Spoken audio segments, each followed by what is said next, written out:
Relationship. Amen. ಆ ಸಂಬಂಧ. Hallelujah.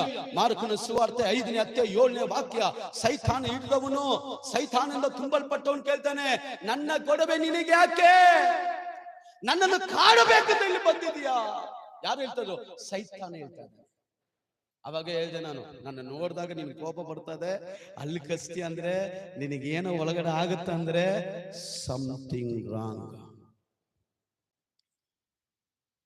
ಅಲ್ಲಿ ನೋಡ್ರಿ, ಏಸಪ್ಪ ನೋಡಿ ಕೇಳ್ತಾನೆ, ನನ್ನ ಕೊಡಬೆ ನಿನಗೆ ಯಾಕೆ? ನನ್ನ ಕಾಡಬೇಕು ಅಂತ ಇಲ್ಲಿ ಬಂದಿದೀಯಾ? ದೇವರಿಗೆ ಗೊತ್ತು, ಈ ವ್ಯಕ್ತಿ ನನಗೆ ಬೇಕು, ಇವನನ್ನ ಒಂದು ಸುವಾರ್ತಿಗನಾಗಿ ನಿಲ್ಲಿಸ್ತೇನೆ. ಆಮೇಲೆ 2,000 ದೆವ್ವಗಳು ಅವನ ಒಳಗಡೆ ಇದೆ.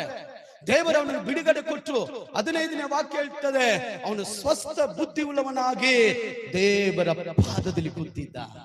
ಆಮೇಲೆ ಯಾರು ದೇವರ ಪಾದ